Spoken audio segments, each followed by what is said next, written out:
Sí, ¿Se puede ver sí, mi pantalla? sí, se ve bien la pantalla. Ya. Hoy. Ya. A ver, entonces el día de hoy vamos a conversar acerca de la enfermedad de Kawasaki o también llamada síndrome linfático mucocutáneo. A ver, vamos a hablar primero un poco de lo que es la epidemiología de esta enfermedad. Eh, esta patología se dice que ocupa el segundo lugar de todas las vasculitis que se dan en la infancia después de la vasculitis mediada por inmunoglobulina, que en este caso sería la púrpura de Henoch-Schönlein. Ahora, en la literatura nos habla que la incidencia es bastante grande en países asiáticos, ¿no? Principalmente en los países como Japón, en donde la incidencia se dice que es un caso por cada 100 niños, ¿no? Hubo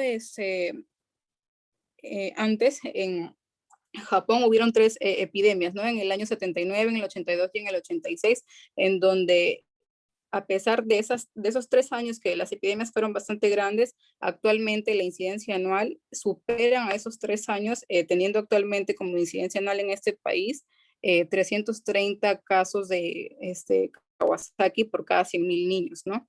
Ahora se dice que también, además de la incidencia en países asiáticos como Japón y estos, también se puede presentar en países subdesarrollados, pero la presentación clínica es diferente, ¿no?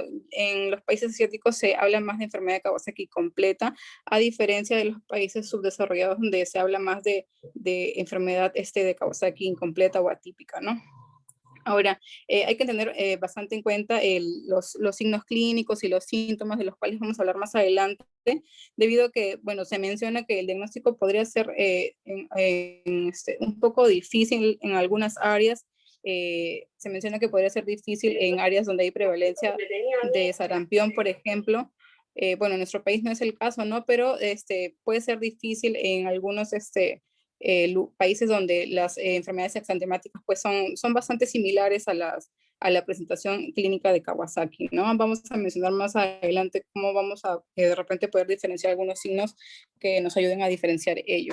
Ahora, en Estados Unidos se realizan algunos estudios por el Centro para el Control de Enfermedades, por la CDC, en donde se estimó que la incidencia anual global más o menos es de 20 a 25 casos de enfermedad de Kawasaki por cada 100.000 niños en niños menores de 5 años, ¿no? Entonces, en comparación, por ejemplo, de Japón, vemos que la diferencia es bastante grande, ¿no? Esta es 25 por cada 100.000 y en Japón es 330 casos por cada 100.000. ¿No? Se dice que se puede presentar en cualquier época del año, pero la mayor prevalencia se dan en las estaciones de invierno y de primavera. Usualmente afecta un poco más a los niños que a las niñas en proporción de 1.5 a 1 respectivamente, y pues afecta en muchos porcentajes, se dice que entre 80 y 90% en niños menores de 5 años, y es mucho menos común ver este tipo de patología o esta patología en niños menores de 6 meses y mucho menos común en niños en lactantes menores de 3 meses, ¿no? Debido a la presencia de anticuerpos maternos pasivos en estos pacientes. Ahora, la aparición es menos frecuente en niños mayores de 5 años y, como mencionamos, en lactantes menores de 3 a 6 meses. Pero si estos grupos estos grupos etarios tienden a presentar esta enfermedad, estos tienen mayor riesgo de desarrollar pues aneurismas de arterias coronarias, ¿no? Ahora, también se habla de los antecedentes familiares bastante, ¿no? El riesgo se incrementa si hay antecedentes familiares. Se dice que hasta 10 veces se puede incrementar el riesgo si hay antecedentes de algún hermano afectado, y se puede incrementar el riesgo hasta 2 veces si los padres están afectados. Ahora, actualmente la enfermedad de Kawasaki es una de las principales causas de enfermedad cardíaca adquirida en pacientes pediátricos. Vamos a hablar un poquito de definición. Primero vamos a hablar acerca del doctor, pediatra japonés que describió por primera vez esta enfermedad, que es el doctor Tamisaku Kawasaki. La describió en el año 1967 y la definió como una enfermedad inflamatoria multisistémica. esta enfermedad pues, es una vasculitis sistémica aguda y se puede autolimitar en muchos pacientes, como también puede generar complicaciones que son pues potencialmente peligrosas, ¿no? Va a afectar principalmente, como ya hemos mencionado, a niños menores de 5 años, y la afectación es multisistémica, pero principalmente de vasos de pequeño y mediano calibre. De mediano calibre, principalmente las arterias coronarias, ¿no? Ya mencionamos que esta es la segunda causa de vasculitis más frecuente en la infancia después de la vasculitis mediada por inmunoglobulina A, y es la causa más común de enfermedad cardíaca adquirida en niños, en pacientes pediátricos en países desarrollados, ¿no? La presentación, ya lo dije, es en un porcentaje bien alto en niños menores de 5 años, teniendo un pico máximo de incidencia entre los 18 y 24 meses, ¿no? Es de afectación, de presentación, perdón. Ahora, aunque el proceso inflamatorio en algunos casos se puede resolver espontáneamente en la mayoría de pacientes, se dice que hasta un 25% de los pacientes que no son tratados pueden presentar afectación de las arterias coronarias, que se puede reducir a un 4% si esta se identifica adecuadamente y si se recibe tratamiento oportuno, en este caso con dosis de inmunoglobulinas endovenosas, ¿no? Ahora vamos a hablar de la etiología. Bueno, hasta la actualidad se desconoce la etiología de la enfermedad de Kawasaki, ¿no? Pero se han propuesto diversas teorías basadas en algunos datos anatomopatológicos, en datos epidemiológicos y hasta en datos demográficos, ¿no? Una de las teorías que actualmente es más aceptada sugiere que esta enfermedad, que esta patología puede ser causada por un agente infeccioso, ¿no? Que aún estaría por identificarse porque no se define bien si es un virus o una bacteria, ¿no? Estaría aún por identificarse y podría tratarse pues de un agente bacteriano, de un agente viral, y la transmisión la transmisión sería aérea, ¿no? Se dice que este agente se inhalaría y al tener contacto con el tracto respiratorio infectaría pues a las células epiteliales bronquiales ciliadas, y finalmente generaría una respuesta inmune marcada, ¿no? El apoyo hacia esta teoría que nos habla de los agentes virales o bacterianos se deriva de las similitudes que hay con otras enfermedades a esta edad, ¿no? Como las enfermedades infecciosas, exantemáticas que se presentan en la población pediátrica a esta edad. Ahora, por ejemplo, la enfermedad de Kawasaki pues, se va a caracterizar por un exantema febril con linfadenitis y mucositis, ¿no? Que son características muy similares que podemos encontrar en otras enfermedades en esta edad, ¿no? Enfermedades contagiosas como de repente alguna infección por adenovirus, o de repente en el sarampión, como ya le hemos mencionado, o en la escarlatina, ¿no? Que tienen signos muy similares, pero que no, hay que saber diferenciarlos oportunamente, ¿no? Ahora, esta infección se dice que podría darse o por uno o más agentes infecciosos, ¿no? Que generalmente van a causar una afección asintomática en la mayoría de los niños, pero que puede producir enfermedad de Kawasaki en niños que están genéticamente predispuestos, ¿no? Entonces, los factores genéticos parece que en esta enfermedad contribuyen a la patogénesis, ¿no? Ya que se ha visto el incremento de la frecuencia de la enfermedad en poblaciones asiáticas, ¿no? Entonces estaríamos hablando de que el componente genético pues es bastante importante para poder desarrollar esta enfermedad, además de los agentes que pueden ser virales o bacterianos, ¿no? También se dice que pues algunos estudios de asociación de todo el genoma completo, en cuanto al componente genético, han identificado varios losis, es decir, una posición sobre el cromosoma en donde estos losis se encuentran implicados en la patogenia de la enfermedad de Kawasaki, implicados en la inflamación, implicados en la respuesta inmunitaria, en el estado cardiovascular del paciente, ¿no? Entonces, por lo tanto, habiendo dicho todo esto, se plantea que todo es debido a la interacción entre la susceptibilidad genética de un paciente y un desencadenante infeccioso, ¿no? Tiene que haber ambas cosas, y esto va a producir o va a generar una respuesta inmune anormal, ¿no? A ver, ¿y qué generaría esta respuesta inmune anormal? Esta respuesta generaría, pues, esta respuesta inmunológica normal generaría daño de los vasos sanguíneos como resultado de infiltración de células inflamatorias en los tejidos vasculares. En realidad, a nivel sistémico, ¿no? Hablamos principalmente vasculares.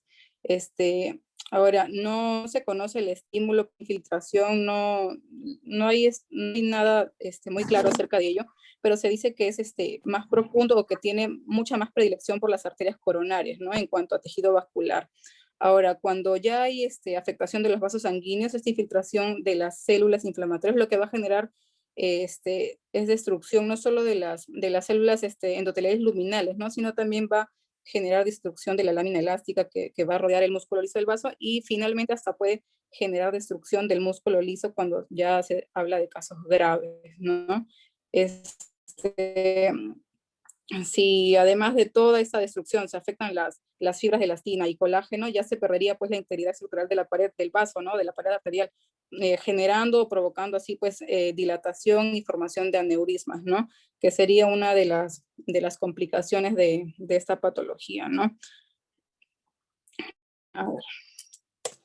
Ahora, en cuanto a etiología también hay otras teorías que nos hablan de otras etiologías, ¿no? Como hemos mencionado, no está claro si la causa es un agente único, que puede ser viral o bacteriano, o son múltiples agentes, ¿no? Con una patogenia en común, o hasta se ha planteado que pudiese tratarse de un superantígeno, como en esta lámina lo estamos mencionando, ¿no? Un superantígeno que esté asociado a un agente que puede ser bacteriano o viral, y lo único que sí está claro es que pues el resultado final de ambos, sea cual sea, es una marcada activación del sistema inmune, ¿no? Entonces, como para recordar, ¿no? Los superantígenos son antígenos o proteínas que pueden ser virales o bacterianas que tienen pues capacidad de generar una activación excesiva del sistema inmune, ¿no? De manera diferente a los antígenos comunes, ¿no? Son, como su nombre lo dice, ¿no? Superantígenos, generan una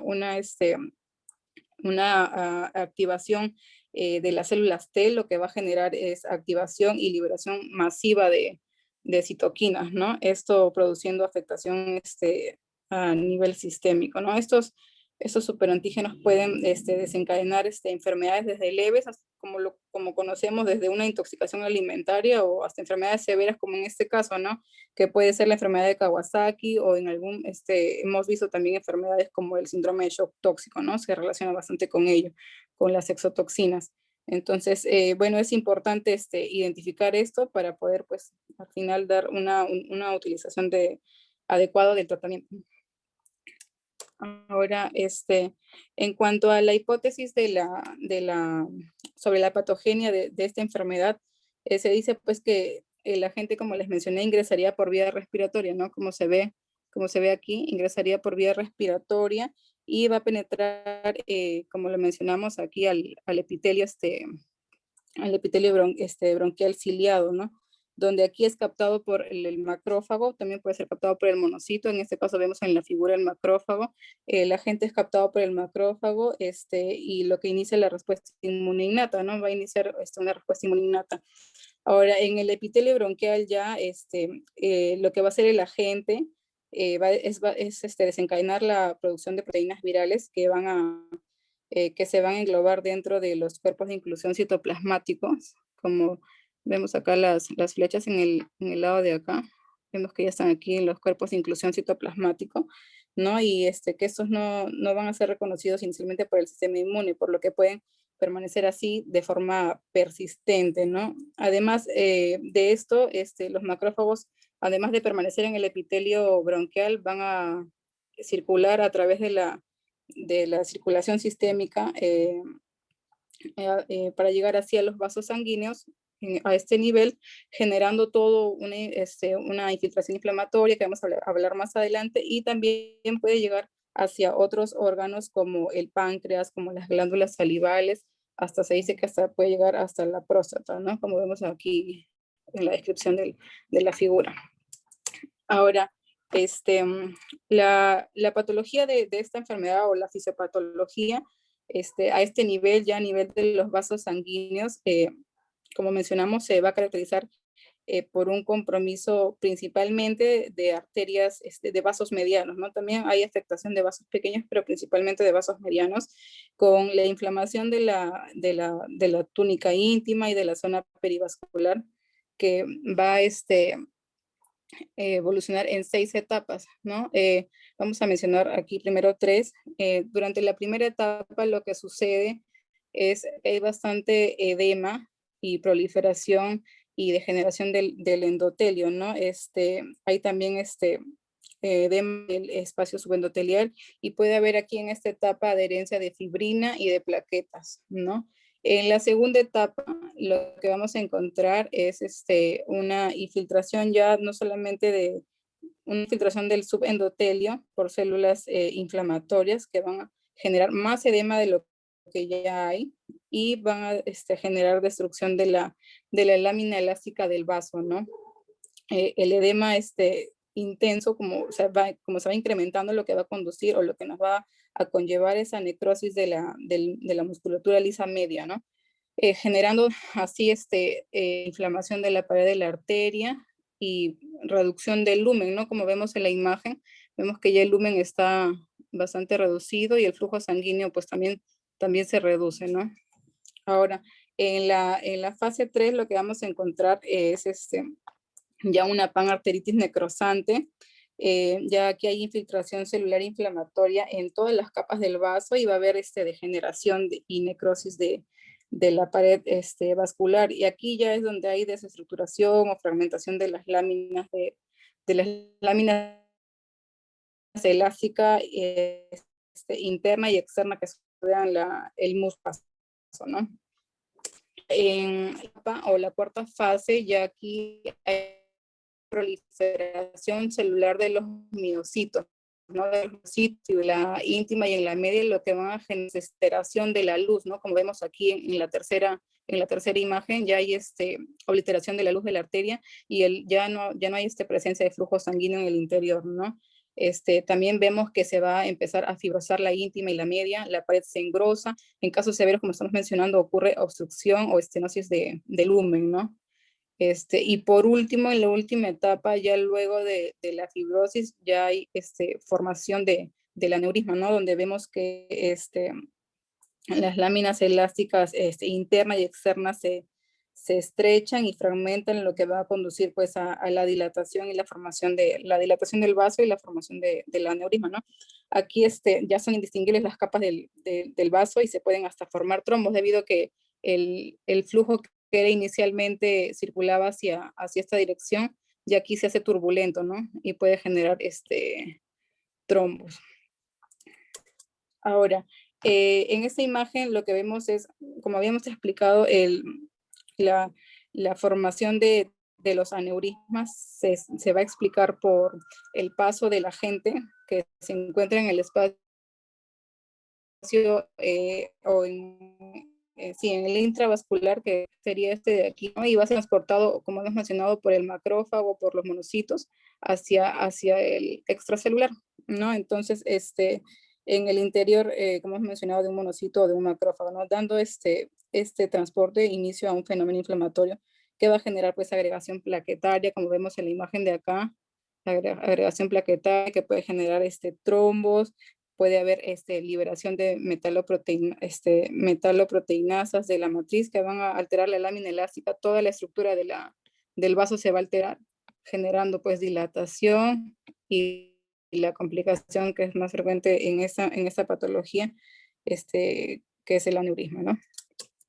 Ahora, si hablamos de manifestaciones clínicas, debemos tener en cuenta que las características clínicas de esta patología reflejan pues la inflamación generalizada de todos los vasos, ¿no? Es una enfermedad sistémica, entonces principalmente vamos a encontrar estos signos, ¿no? Signos de inflamación sistémica, ¿no? El diagnóstico se va a basar en esto, ¿no? En la evidencia de signos de inflamación sistémica, como por ejemplo la fiebre, que es una de las principales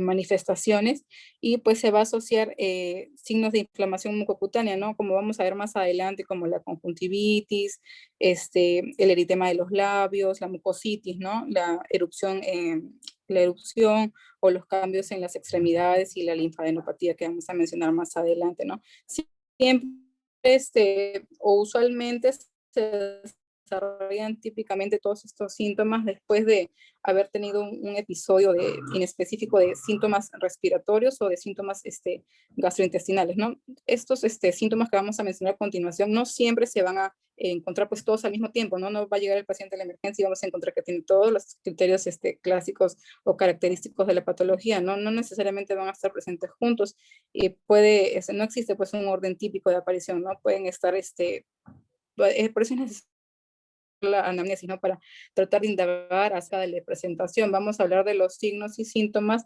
la presentación en cada fase, debido a que esta patología tiene 3 fases, una fase aguda, una fase subaguda y una fase de convalecencia.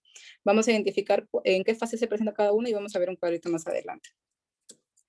Ahora, en cuanto a lo que es los criterios de diagnóstico, ya es muy conocido que pues estos son clásicamente la fiebre, que debe durar al menos durante 5 días y debe asociarse a la presencia de 4 o más de los 5 criterios principales que vamos a mencionar en un momento. Ahora, si tenemos un... Alguien está hablando.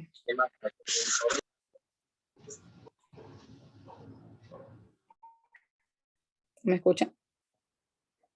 Ahora, si tenemos un paciente que tiene un cuadro de fiebre, puede estar presente 4 o 3 días, puede tener 4 o 3 días de fiebre. Los criterios clínicos principales que debemos asociar son el eritema, el edema o la hinchazón de manos y pies. Entonces, como mencionamos en la diapositiva anterior, no todos los criterios van a estar presentes a la vez y pues al momento de la evaluación ya pueden haberse hasta resuelto todos, ¿no? Y lo importante es indagar acerca de ellos. Ahora, si no se cumplen estos criterios clínicos, todos los de Kawasaki completo, otra forma de llegar al diagnóstico sería realizando una ecografía, un ecocardiograma, ¿no? Si estamos sospechando en que puede ser una enfermedad de Kawasaki, más no tenemos los signos y síntomas clínicos clásicos, al realizar un ecocardiograma, con solamente tener alguna anomalía de las arterias coronarias, tendríamos ya el diagnóstico confirmatorio. Ahora, la fiebre, si está presente, debemos indagar acerca de las características de ella, ¿no? Si la fiebre, usualmente en esta patología suele ser alta, suele ser más de 30, tener el paciente más de 38.5, en algunos casos mencionan hasta 40 grados de temperatura de fiebre.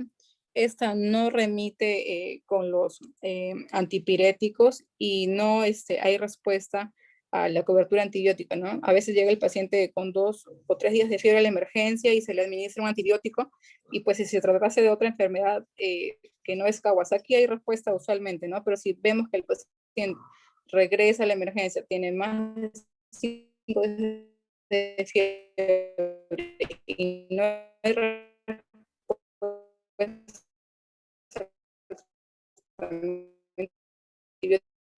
para el Kawasaki.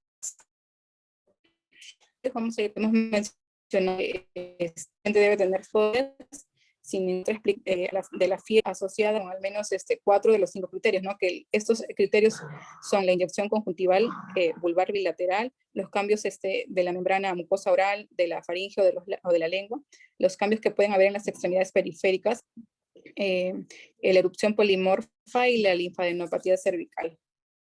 Vamos a mencionar cada una de ellas en cuanto a lo que es las alteraciones de la mucosa.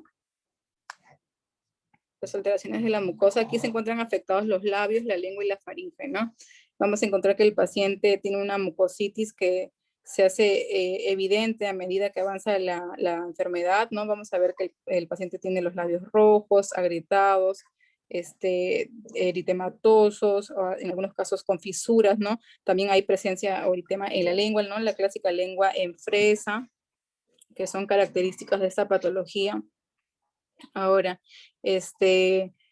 también hay, debemos tener en cuenta que si hay afectación de la faringe, pues no hay asociación de exudados, ¿no? No debe haber presencia de exudados. Si hay afectación de los labios, no hay presencia de ulceraciones ni nada de ello. Ahora, en cuanto a lo que es la inyección conjuntival, esta es bilateral, no es solo unilateral, es bilateral y es vulvar, ¿no? Está presente en más del 90% de los pacientes con enfermedad de Kawasaki y suele ser no exudativa, ¿no? Esa es la diferencia de repente con otras patologías. No es supurativa, no es exudativa, ¿no?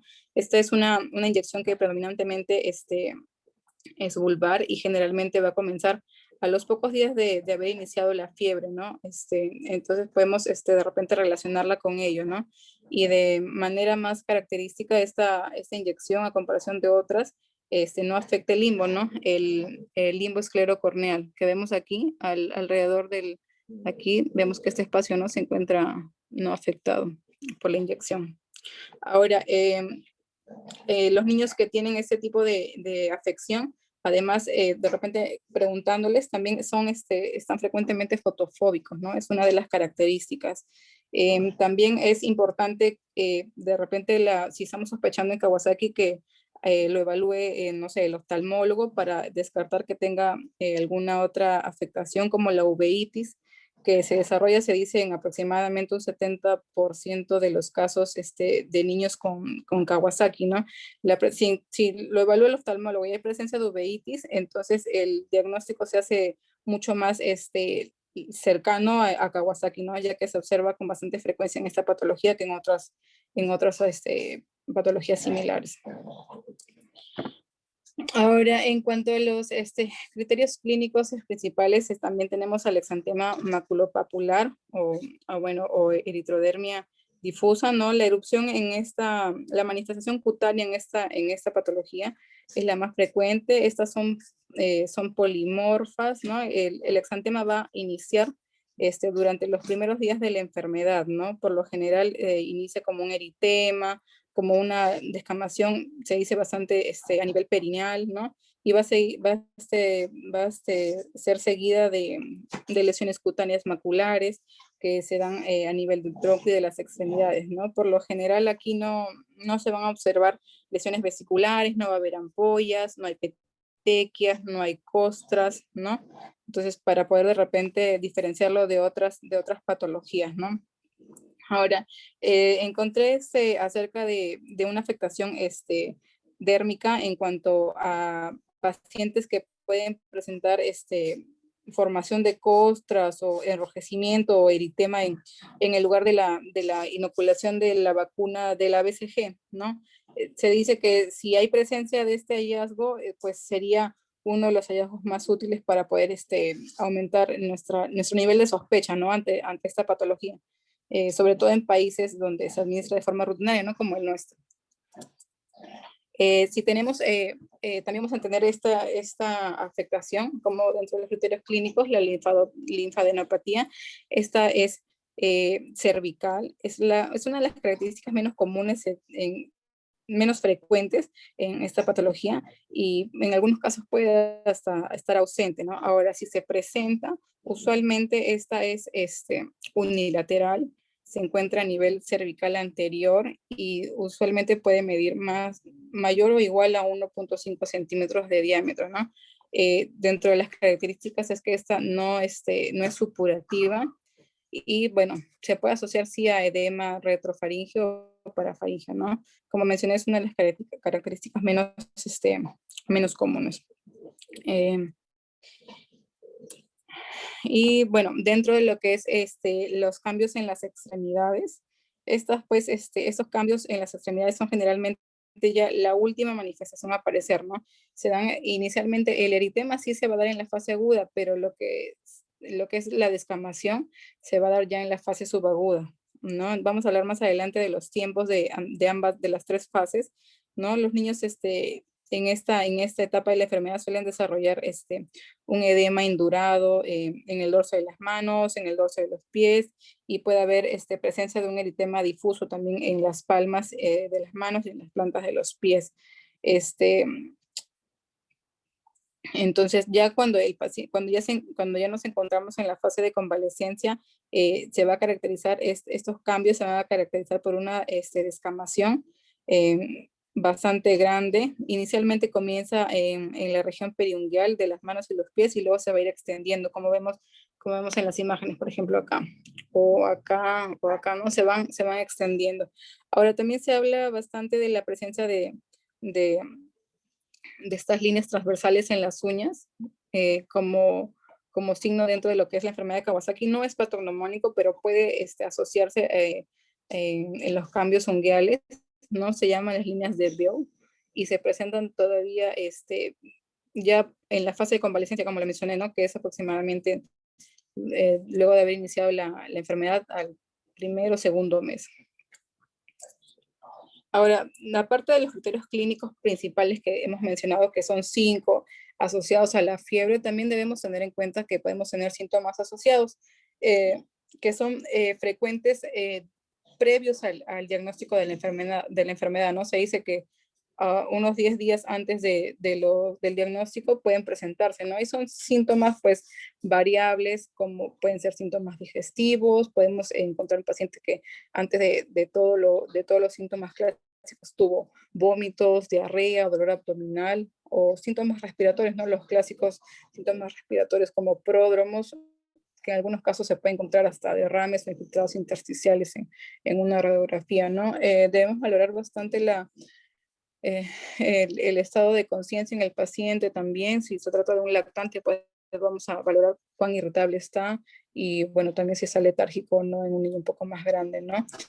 Se dice que la afectación de las articulaciones en la enfermedad de Kawasaki no es muy frecuente, pero se han encontrado estudios donde sí es asociado bastante a ello, principalmente artritis, ¿no? Son usualmente afectación de articulaciones grandes, ¿no? Como las rodillas, las caderas, los tobillos.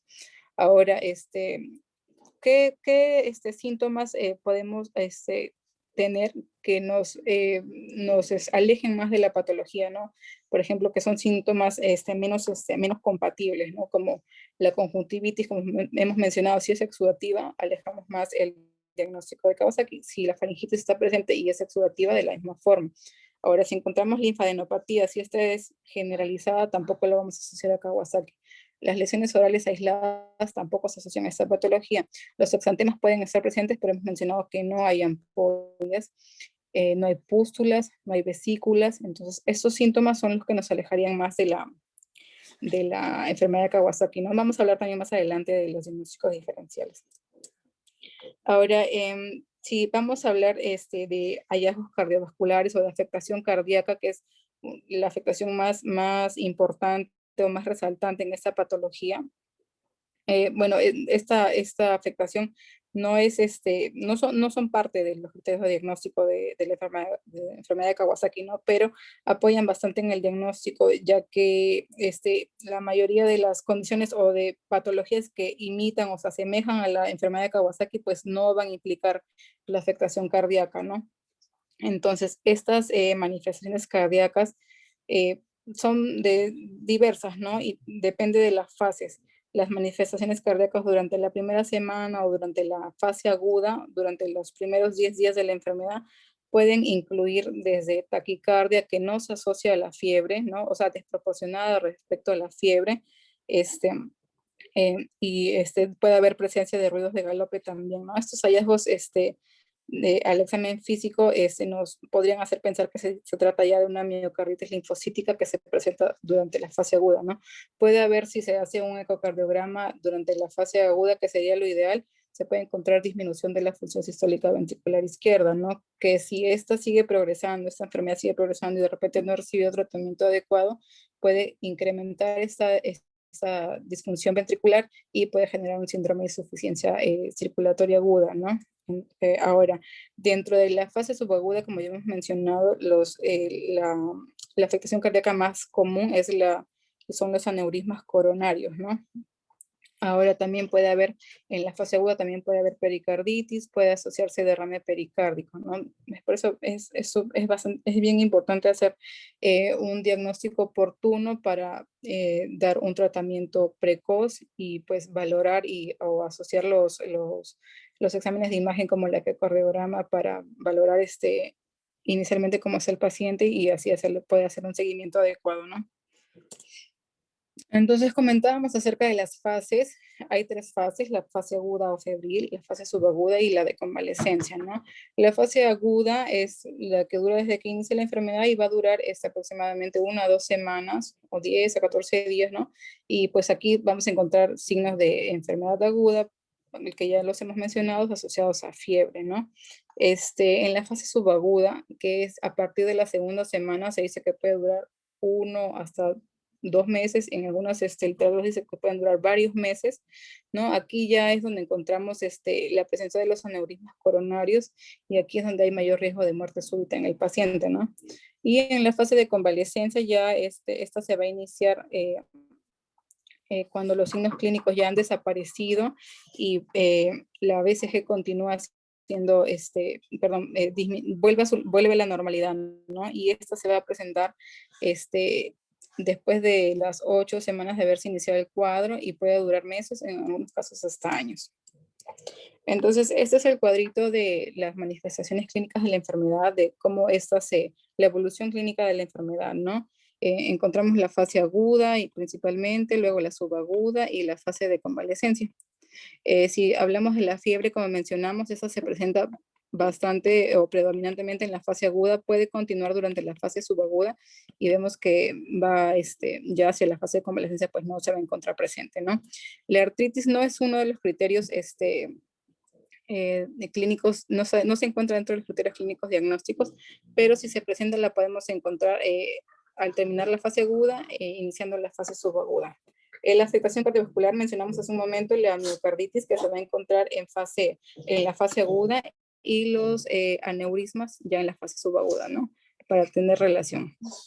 Ahora, los cambios en la piel o la afectación dérmica, inicialmente en la fase aguda o terminando la fase aguda vamos a encontrar el eritema de palmas y de plantas, ¿no? Y también la descamación, que ya la vamos a ver hacia la fase subaguda. Los cambios en las uñas, como le mencioné, se ven hacia los 2 meses aproximadamente, y eso sería pues ya en la fase de convalescencia, ¿no? Los cambios unguiales. Ahora, la afectación de los labios, de la conjuntiva, de la linfadenopatía cervical, estos 3 cambios se dan en la fase aguda y pueden permanecer al inicio de la fase subaguda. Y la trombocitosis, que es una de las alteraciones de laboratorio, sí se van a encontrar presente terminando la fase aguda y durante casi toda la fase subaguda, ¿no? Vamos a ver más adelante ello. Entonces, ¿cómo llegamos al diagnóstico? Ya hemos mencionado la presencia de los signos clínicos característicos para Kawasaki completo, la fiebre de al menos 5 días y asociado a 4 o más de las características principales, ¿no?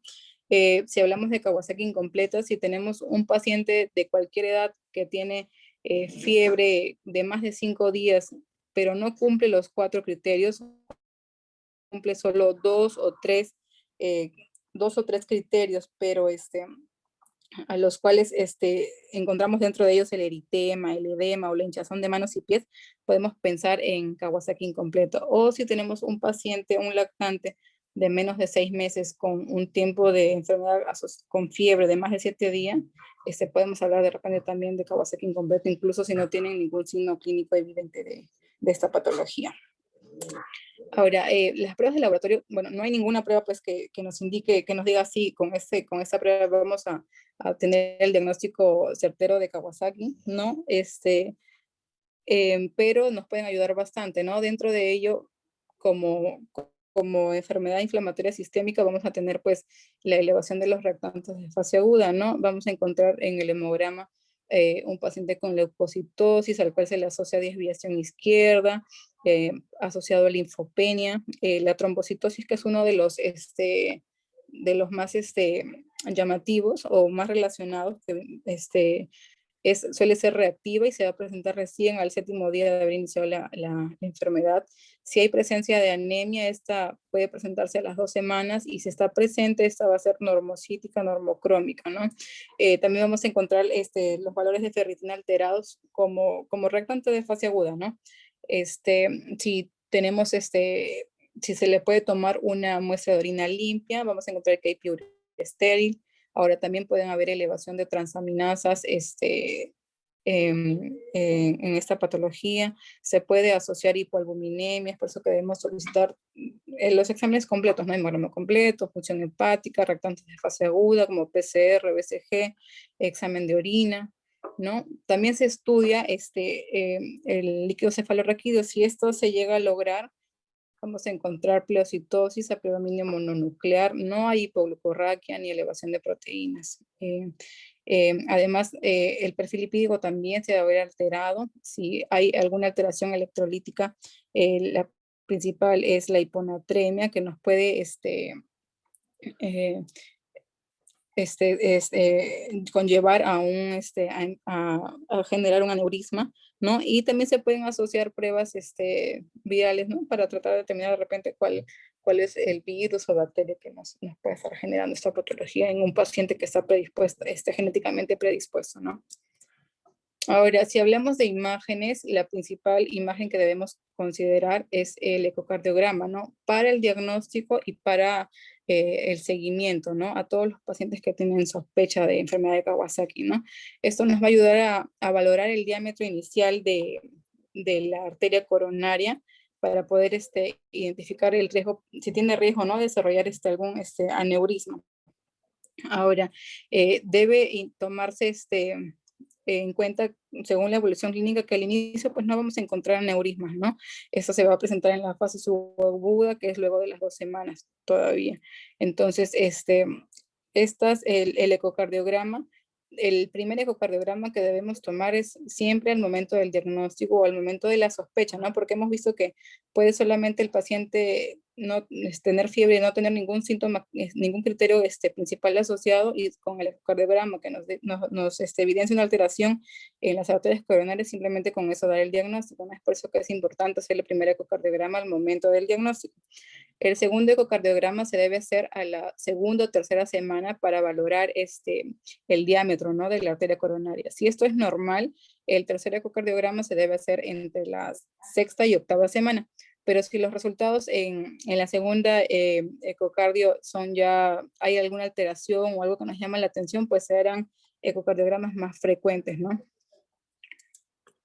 Ahora, si queremos valorar el diagnóstico diferencial, ¿no? Mencionamos que hay bastantes signos y síntomas que son muy similares a enfermedades exantemáticas, ¿no? Se confunde esta patología con mayor frecuencia con los exantemas infecciosos en esta edad, ¿no? Al inicio de la enfermedad, la enfermedad de Kawasaki se confunde no sé, con gastroenteritis o con infecciones de tracto respiratorio superior, ¿no? Como pródromos, ¿no? Al inicio se suele confundir, ¿no? Ahora, pero si asociamos ya, o cuando nos llega el paciente ya con los signos clásicos, para tratar de diferenciar, ¿no? Por ejemplo, en cuanto a infecciones víricas, si estamos pensando en Kawasaki, pero tenemos que un paciente tiene una faringitis o una conjuntivitis y esas son exudativas, pues se aleja de Kawasaki, ¿no? Si la infección, estamos pensando de repente en Kawasaki y hay afectación intraocular que no sea uveitis, también descartamos Kawasaki y de repente nos dirigimos o pensamos más que pueda tratarse de sarampión, ¿no? Ahora, si pensamos en una infección por virus de Epstein-Barr, la afectación aquí es básicamente linfadenopatía generalizada, ¿no? Esa predomina cervical, pero en la enfermedad de Kawasaki, como hemos mencionado, es una linfadenopatía única, ¿no?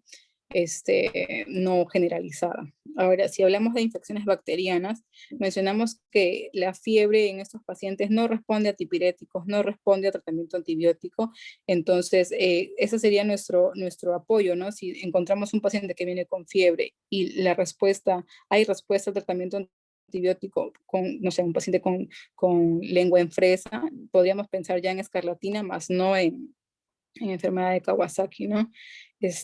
Ahora, si hablamos de enfermedades reumatológicas, la artritis, mencionamos que sí puede ser uno de los diagnósticos diferenciales, ¿no? Pero no es muy claro, ¿no? Pero podríamos considerarlo, ¿no? Y otras enfermedades que son también, se asemejan a algunos signos clínicos iniciales, como el síndrome de shock tóxico o el síndrome de piel escaldada, debido justo a la patogenia que mencionamos, ¿no? a las exotoxinas o superantígenos, ¿no? Ahora, en cuanto al tratamiento, este es por lo general, pues mencionamos que esta patología es una afección que se puede autolimitar, ¿no? Que puede tener fiebre, manifestaciones de inflamación aguda, que pueden durar un promedio de 12 días y pueden, de 10 a 12 días y puede autolimitarse, ¿no? Pero, sin embargo, también puede causar complicaciones cardiovasculares graves, ¿no? En este caso, los aneurismas de las arterias coronarias, ¿no? Y estos, pues, a su vez, podrían hasta producir oclusión coronaria o isquemia cardíaca y dar, pues, así lugar a tener una morbilidad bastante significativa, incluso bastante significativa la mortalidad, ¿no? Es por eso que es importante dar, tener un diagnóstico oportuno y poder dar un tratamiento también oportuno, ¿no? El tratamiento básicamente es con inmunoglobulina, se da una infusión única de inmunoglobulina, la dosis es a 2 gramos por kilo, suele infundirse en un periodo de 10 a 12 horas a una velocidad de infusión. En algunos casos, en unas literaturas se ha encontrado de 0.5 a 8 miligramos por kilo minuto y en otras se encontró de 0.5 a 10 miligramos kilo minuto, ¿no? A diferencia de que antes se hablaba, pues que la dosis que se daba era a 0.4 gramos por kilo por 5 días, ¿no? Antes se daba por 5 días, que venía a ser los 2 gramos, ¿no? Pero ahora hay mayor evidencia de que hay, disminuye la prevalencia de aneurismas al dar la infusión única, ¿no? Y su eficacia es mayor cuando esta se da en el periodo agudo, es decir, durante los primeros 10 días de la enfermedad, para poder así disminuir la prevalencia de aneurismas coronarios. Ahora, el tratamiento se asocia a aspirina, a ácido acetil salicílico. Inicialmente se da dosis moderadas o altas. Se menciona que se puede dar una dosis de 30 a 50 miligramos por kilo por día o de 30 a 100 miligramos por kilo por día, ¿no? Son dosis que se dan, dosis moderadas a altas, ¿no? Se divide en 4 dosis y la dosis máxima que debemos considerar es 4 gramos por día durante la fase aguda. Todo eso durante la fase aguda. Ahora, ¿hasta cuándo le voy a dar aspirina a mi paciente, no? Hasta cuando esté aproximadamente 48 a 72 horas afebril. Si mi paciente ya está afebril durante este periodo de tiempo, ya puedo pensar en disminuir las dosis y dar dosis más bajas o dosis antiagregantes, ¿no? Que en este caso sería de 3 a 5 miligramos por kilo por día. ¿Y cuánto tiempo debo mantener esta dosis? Se dice que un aproximado de 6 a 8 semanas o hasta que los reactantes de fase aguda normalicen, las plaquetas normalicen y tengamos un ecocardiograma normal, ¿no? Entonces, hay que tener en cuenta que la asociación de aspirina, a pesar de que tiene una actividad inflamatoria, no va a reducir la frecuencia de aparición de aneurismas como sí tiene evidencia la inmunoglobulina, ¿no? Ahora, bueno, puse un ejemplo acerca de cómo administrar la inmunoglobulina, como para las chicas de primer año. En el hospital ahorita están entregando inmunoglobulina humana, Inmunorel, que es al 5%. Antes se había bastante Privigen, que es al 10%. ¿No? Es necesario saber la concentración. Bueno, como ejemplo les coloqué aquí, si tenemos un paciente que tiene un peso de 10 kilos y bueno, la dosis es, ya hemos mencionado, 2 gramos por kilo, entonces le voy a administrar pues 20 gramos en infusión única, ¿no? Si tengo la presentación de Inmunorel o la presentación al 5%, ya sabemos pues que aquí hay 5 gramos en 100 mililitros, ¿no? Entonces, para saber la cantidad de mililitros que le voy a administrar, porque también se lo puedo colocar en gramos, pero a veces se nos preguntan, ¿no? ¿Cuántos mililitros le voy a infundir? Entonces, si tengo 5 gramos en 100 mililitros y yo le quiero administrar 20 gramos, entonces hago una regla de 3 y en mililitros tendría que administrarle 400 mililitros. Ahora, ¿cómo determino la velocidad de infusión?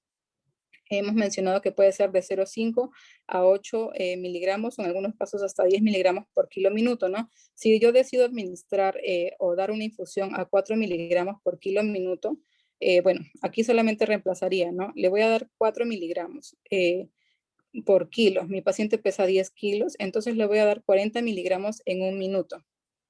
Ahora, yo inicialmente al momento de sacar la dosis, le estoy dando 20 gramos, pero aquí tengo que son 40 miligramos en un minuto. Si los 20 gramos los voy a pasar a miligramos, y si le estoy dando 40 miligramos en un minuto, los 20.000 miligramos pues se los daré por regla de 3 en 500 minutos. Y para sacarlo en horas, si le estoy dando, si una hora tiene 60 minutos, pues 500 minutos serán aproximadamente 8 horas, ¿no? Eso sería para calcular la cantidad de horas en que le puedo administrar.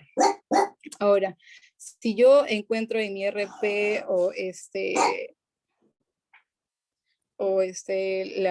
encuentro que le están colocando administración de inmunoglobulina, 20, por ejemplo, como este de aquí, 20 gramos pasar en 8 horas, o que sería lo mismo, 400 mililitros pasar 50 cc por hora, ¿no? Entonces, ¿cómo sé a cuánta velocidad de infusión le estoy infundiendo, ¿no?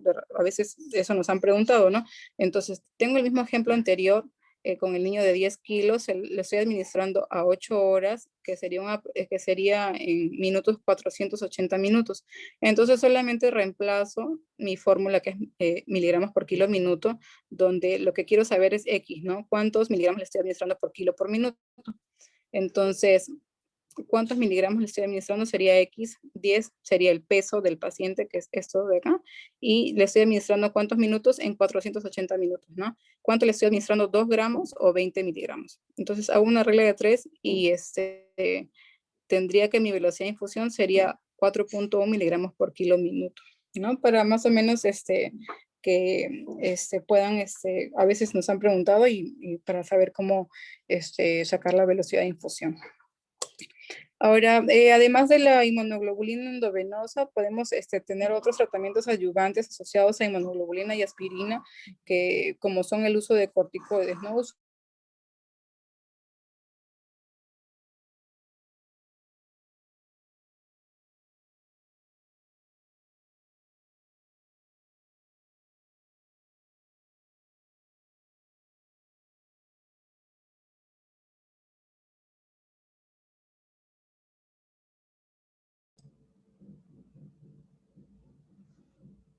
Buenas noches, no se escucha. Rubí, no tienes audio. ¿Puedes, por favor, reiniciarlo?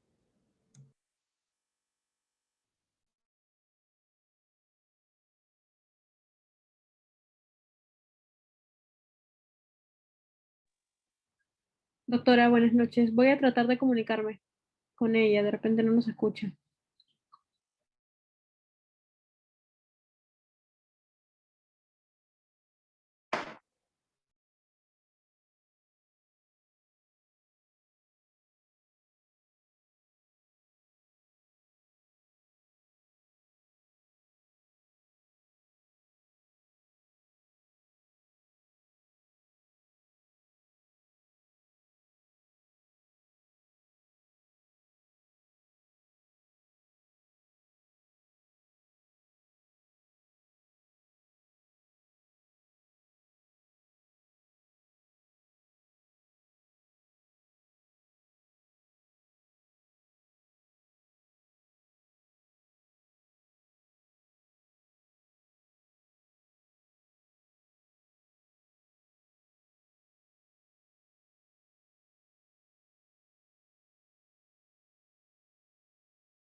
¿Me escuchas? Sí, ya está. Ya. Espera, no se ve mi pantalla, creo, ¿no? Se ve, pero como congelada. Ha quedado en tratamiento. Tratamiento adicional. Ya. Ya. Y bueno, entonces me quedé, bueno, no sé si me escucharon lo de los corticoides.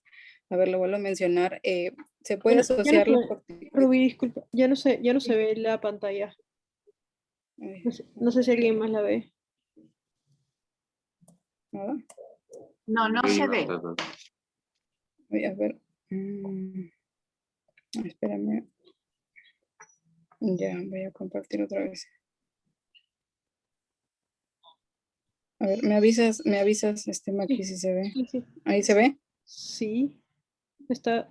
Ya. Ahora sí. Ya. Ya, entonces estaba comentando acerca de el tratamiento coadyuvante que se puede asociar a la infusión de inmunoglobulina y aspirina, que sería en este caso el uso de corticoides, que se puede asociar a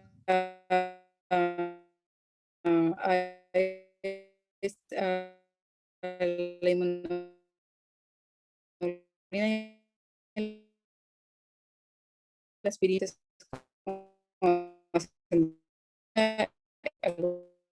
¿Cuál es el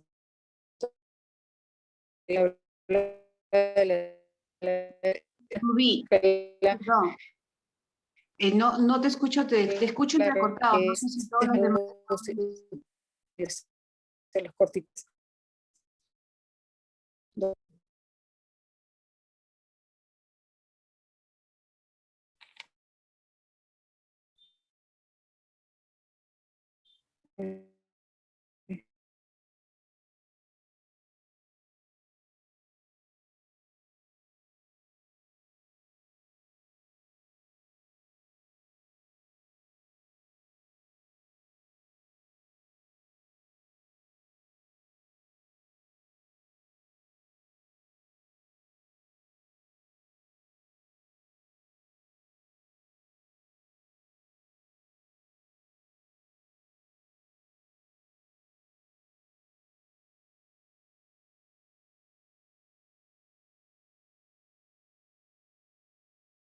De la asociación de corticoides a la terapia de inmunoglobulina y aspirina como tratamiento adyuvante.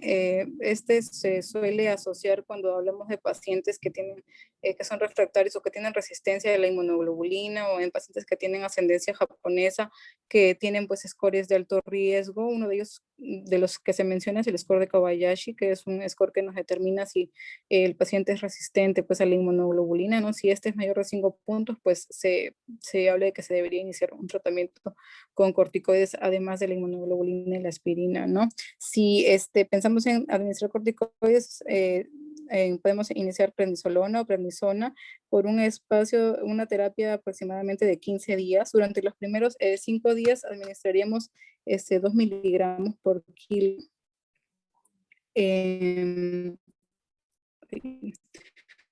Durante los segundos 5 días a 1 miligramo por kilo, y durante los últimos 5 días a 0.5 miligramos por kilo, o hasta el que el paciente se encuentra febril, ¿no? Eso lo que va a generar es disminuir la inflamación, va a mejorar el pronóstico coronario y va a cortar la duración de síntomas. Ahora, también se puede asociar al tratamiento ciclosporina, pero en pacientes que son refractarios a la inmunoglobulina, ¿no? Tiene más eficacia, se dice, en pacientes que tienen enfermedad de Kawasaki refractaria a inmunoglobulina.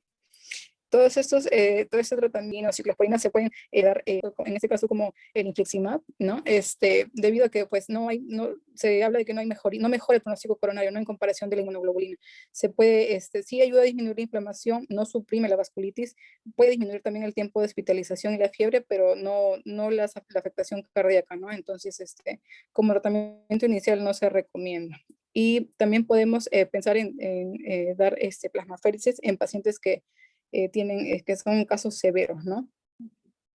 Bueno, eso es en cuanto a Kawasaki, doctora.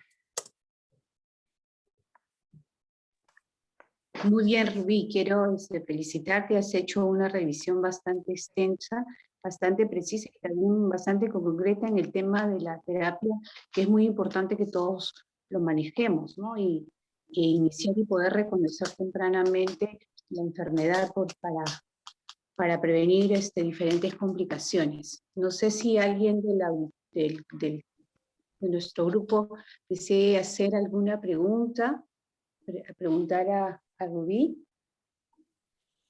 Mientras van formulando sus preguntas, le voy a dar pase al doctor, le voy a pedir al doctor que Jauja que nos dé su comentario. Buenas noches a todos los presentes. En primer lugar, felicitar a la doctora. Creo que ha sido una excelente exposición de Kawasaki, muy completa y actualizada. La felicito.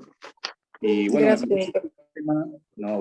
me parece que es un tema bien importante que ustedes lo tengan presentes, que lo tengan presente. Y ahora para mí es un gusto también ver que cada vez más se hace diagnóstico precoz de Kawasaki, ¿no? Yo recuerdo, no sé, hace algunos años, no mucho, tal vez 10 años o un poquito más, era muy raro que se piense en Kawasaki en la emergencia. Y creo que era un error, y había muchos pacientes, pienso yo, que hacían síndromes febriles persistentes y luego pasaban y no se hacía el diagnóstico. Y luego nosotros veíamos pacientes con aneurismas coronarios que habían tenido un cuadro febril que no fue diagnosticado. Ahora me da mucho gusto ver siempre en las emergencias que puedo visitar que siempre se está pensando en Kawasaki, y eso es muy bueno, porque lo más importante de Kawasaki es pensarlo, conocerlo, saber que existe, saber que es una enfermedad que puede traer complicaciones graves y estar atento al diagnóstico. Y como usted lo mencionó muy bien en su charla, el diagnóstico principalmente es un diagnóstico clínico, ¿no? Y nos ayudamos de pruebas de laboratorio cuando el Kawasaki no es completo, que también no es que sea infrecuente, pero lo importante es que lo pensemos, que veamos un niño que hizo fiebre 5 días y no hay foco aparente de fiebre, y entonces empezamos a buscar todos los signos clínicos que pudieran estar presentes o haberse presentado, porque nos pasa también que la mamá trae un video y esto le apareció en el tercer día, fue raro y luego ya no lo vi. Pasa así, ¿no? Entonces, pero tenemos que tener presentes los criterios diagnósticos y preguntarlos, indagarlos, examinarlos, ¿no? Y examinar al niño, todo el cuerpo. A veces no le examinamos los pies y en los pies hay descamaciones, ¿no? Entonces, eso es bien importante. Yo creo que hay varios temas sobre los que se puede conversar de Kawasaki. Para mí sería un gusto poder participar en las preguntas que ustedes consideren convenientes.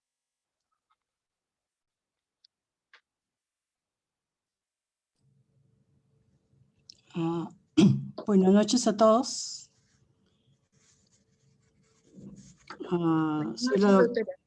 Soy la doctora Reto. Quería preguntarle, aquí hay, hasta actualmente no se sabe la etiología, pero cuando uno define enfermedad de Kawasaki lo define como una inflamación multisistémica, ¿no? Una inflamación, un desorden inflamatorio multisistémico, que se manifiesta como una vasculitis.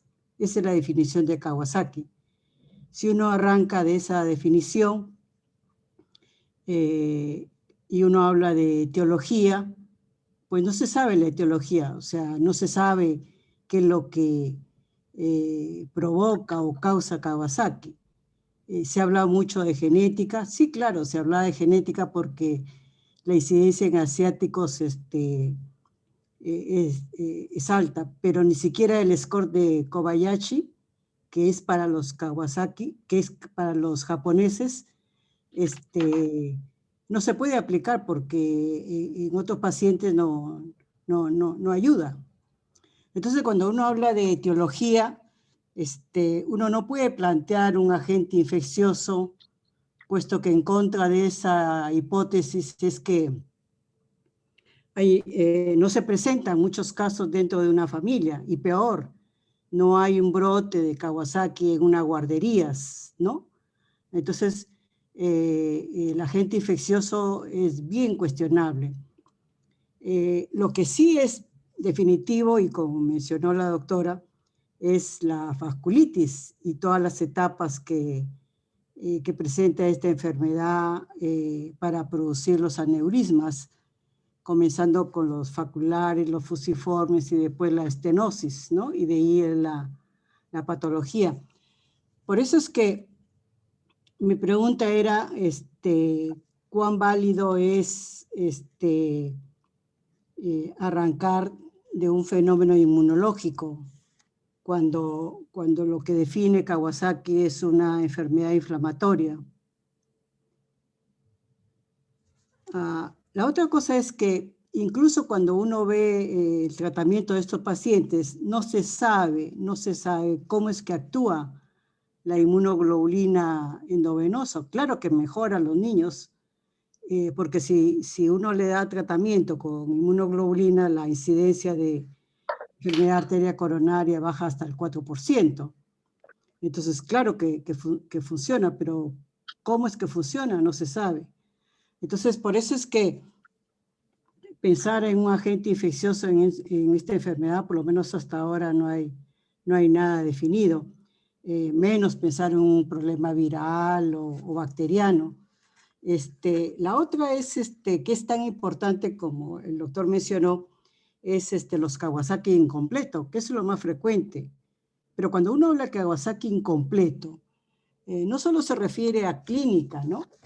Por ejemplo, la Academia Americana de Pediatría refiere que cuando uno habla de Kawasaki incompleto, se refiere no solo a clínica, ¿no? Sino que puede tener fiebre como criterio de entrada, pero debe tener 2 o 3 criterios, pero dentro de esos criterios es los reactantes de fase positiva, ¿no? Como proteína C reactiva, velocidad de sedimentación, y por eso que se llama un desorden de inflamación multisistémica en niños, ¿no? Por ejemplo, ahora en la época de COVID se diagnosticó muchos síndrome de inflamación multisistémica parecido a Kawasaki, ¿no? Pero, y por eso es que, por ejemplo, uno cuestiona o pudiera cuestionar un poco Kawasaki cuando uno tiene en niños con clínica incompleta y con proteína C reactiva, velocidad de sedimentación normal, y plaquetas normales en el 7º día de enfermedad. Eso uno cuestiona a Kawasaki, porque si es un síndrome inflamatorio multisistémico, los reactantes de fase positiva están elevados. Entonces, generalmente, muchas veces en niños se presenta Kawasaki incompleto, pero las cosas que dice la Academia Americana de Pediatría es que no solo debe tener reactantes de fase aguda positiva, sino que también tiene que tener, pudiera tener, incluso hacen todo un diagrama de Kawasaki incompleta en la cual basta, por ejemplo, que tenga un ecocardio en la cual hay dilatación de arterias coronarias, uno pudiera inclinarse más a Kawasaki, aunque tuviera solo eso, ¿no? Solo eso. Pero también hay algo de laboratorio que ayudarían a un Kawasaki incompleto. Uno de ellos es la trombocitosis, que es tan característica en Kawasaki. Después la hipoglucemia, las aminotransferasas elevadas y la leucocitosis con leucocitos inmaduros. Entonces, yo creo que cuando uno habla de Kawasaki incompleto, uno tiene que tener varios parámetros porque no todos se presentan con los 5 criterios básicos de Kawasaki. Pero en Kawasaki incompleto, lo que se dice es que este Kawasaki incompleto es más frecuente en niños pequeños, en infantes, y peor, en estos niños pequeños es mucho más alta la incidencia de enfermedad de arterias coronarias, por lo cual el diagnóstico es importante para el tratamiento. Y por eso incluso la Academia Americana de Pediatría recomienda que en todo niño menor de 6 meses con fiebre persistente que no tiene un diagnóstico probable, uno tiene que buscar Kawasaki. Eso es lo que dice la Academia Americana de Pediatría. La otra es en el tratamiento, ¿no? En el tratamiento,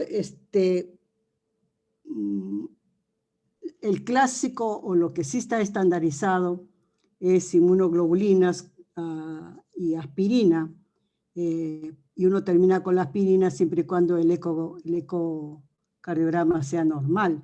Pero si el paciente tiene un aneurisma, uno tiene que darle terapia anticoagulante o fibrinolítica o terapia fibrinolítica, ¿no? Para evitar. Y eso es importante también en un ecocardiograma, ver el tamaño del aneurismo, porque a mayor tamaño, y se considera como mayor tamaño gigante o grande, cuando tiene mayor de 10 milímetros, y ahí la probabilidad de ruptura es alta. Claro que es baja la incidencia, pero se rompen más fácil los de aneurismas grandes. Por eso que esos pacientes que tienen aneurismas grandes, inmediatamente tienen que ser seguidos por el cardiólogo. Y la otra cosa es que un Kawasaki, aunque no tenga enfermedad coronaria, eso no evita que en el futuro haga una enfermedad coronaria. Entonces la pregunta para el médico cardiólogo es, ¿qué es lo que pasa con el pronóstico de estos pacientes? ¿Doctor? Sí. Buenas noches, doctora Reto. Un gusto poderla saludar. ¿Qué tal, doctor? Por este medio. ¿Qué tal?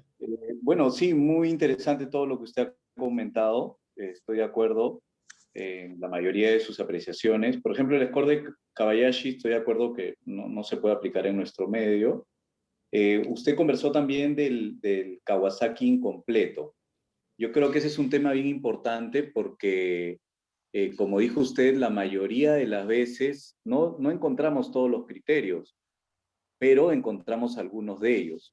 Entonces, siempre tenemos que tener en cuenta que podría tratarse de un Kawasaki. Por eso lo más importante, creo yo, es que debemos pensarlo, ¿no? Y entonces, hay una guía, la guía española, me parece que es muy buena porque enfoca el diagnóstico de una manera muy práctica y menciona lo que usted dice, ¿no?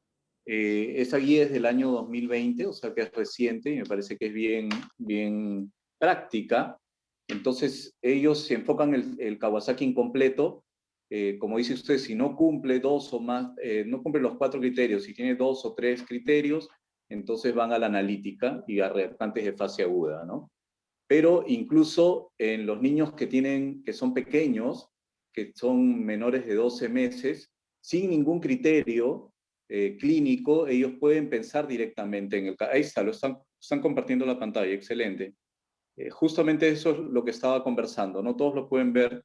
Eso es lo que pone la guía española, y como podemos ver ahí, entonces, si no cumple los criterios, que pasa en la mayoría de los casos, como dijo la doctora Reto, o sea, en la mayoría no completamos todos los criterios, pero no debemos descartar el Kawasaki, por lo que implica para el futuro del paciente. Si nosotros actuamos rápidamente y damos la inmunoglobulina, que es la terapia que hasta ahora ha demostrado mayor beneficio, como también lo mencionó la doctora Reto, y se lo damos antes del 9º día, no dicen 10 días, pero antes del 10º día debería ser recibido. Ese es nuestro punto de corte. Por eso luego de los 5 días, del 5º al 9º día, que son 4 días, tenemos que tomar la decisión de si es un Kawasaki o no y tratar de darle la inmunoglobulina lo más pronto.